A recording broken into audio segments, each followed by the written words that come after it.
Sir, 1 minute, sir.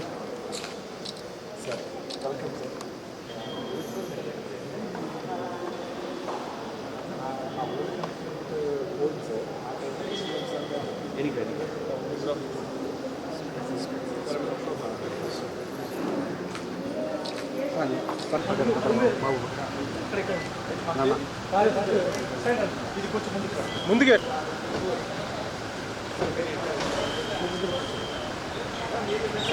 వెనుక Nagesh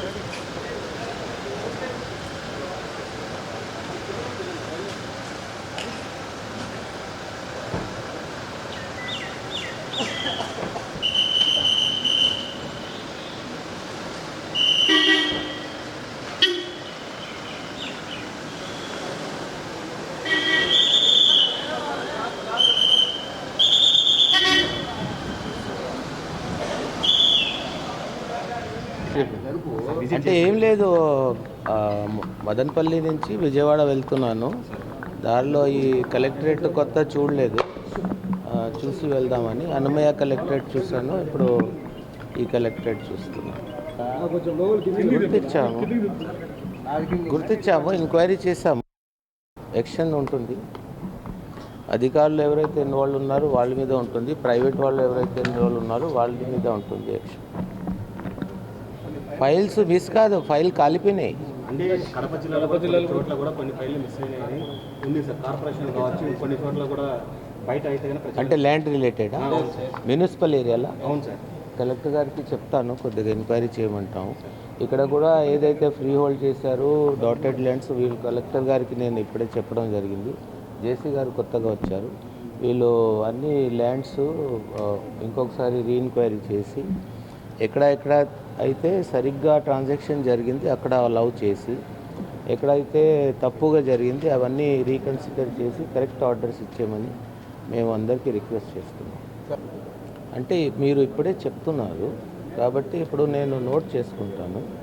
collector గారితో రెగ్యులర్గా టచ్లో ఉండి దాని కొన్ని మీ దగ్గర ఏమైనా సాక్ష్యాలు ఉంటే లేకపోతే ఏమైనా డీటెయిల్స్ ఉంటే దయచేసి కలెక్టర్ గారికి ఇవ్వండి.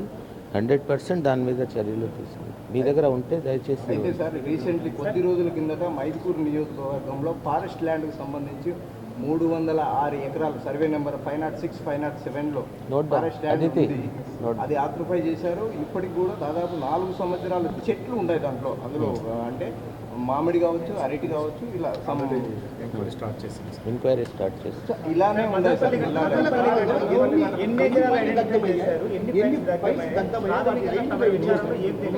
2440 ఫైల్స్ దగ్ధమైనాయి.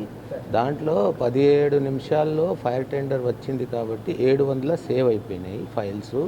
మిగతా ఫైల్స్ పూర్తిగా కాలిపోయినాయి. కానీ ఆ ఫైల్స్ మళ్ళీ మేము రీక్రియేట్ చేస్తున్నాము. అవి కరెంట్ ఫైల్స్ కాబట్టి రీక్రియేట్ చేయవచ్చు.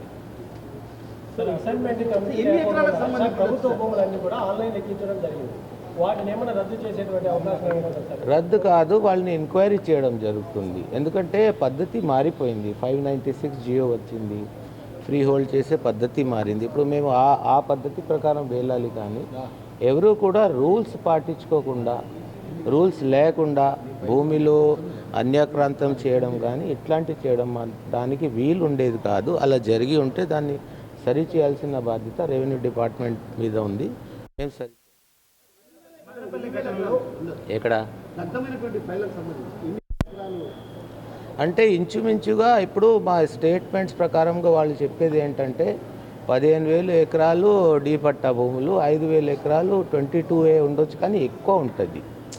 వాళ్ళతో మా దృష్టిలో వచ్చింది ఏంటంటే అది ఒక 50,000 ఎకరాల దాకా డీ పట్టా భూములు ఉండొచ్చు.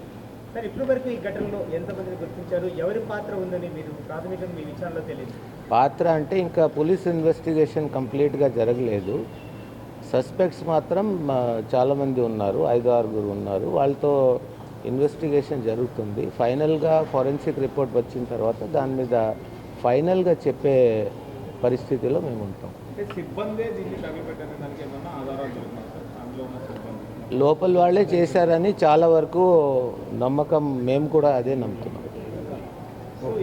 జిల్లా వ్యాప్తంగా సార్ రెవెన్యూ జియోలాజికల్ ఏరియాలో లక్షల ఎకరాల అన్యాక్రాంతమైంది. అన్నమయ్య జిల్లాలో ఇప్పటి వరకు ఎన్ని వేల ఎకరాలు? ఆస్ట్వాయిల్ చిత్తూరు మనం తీసుకుంటే, పాత చిత్తూరు జిల్లా తీసుకుంటే 2,15,000 ఎకరాలు ఫ్రీ హోల్డ్ అయిపోయి. సార్ ఒక రాయచోటే కాదు, కడపలో కూడా చాలా ఎత్తున గత ప్రభుత్వ హయాంలో చాలా ఎత్తున కూడా రెవెన్యూ జియోలాజికల్ ఏరియాలో ఒక బద్వేల్ నియోజకవర్గం రాజంపేట రెవెన్యూ డివిజన్లో 1,00,000 ఎకరాల పైచిలకు ప్రభుత్వ భూమి మొత్తం పరాధీనంలో ఉంది. దీనిపైన ఇప్పుడు అన్నిటి మీద ఎంక్వైరీ చేస్తాము. మేము మా టైం తీసుకుంటాం. ఇప్పుడు హడావుడిలో ఏది లేకుండా అన్నీ సరి చేస్తాం. Thank you. ఉండొచ్చు, దాంట్లో నేను కాదనట్లేదు. ఎంక్వైరీలు అన్నీ బయటకు పడతాయి. Thank you.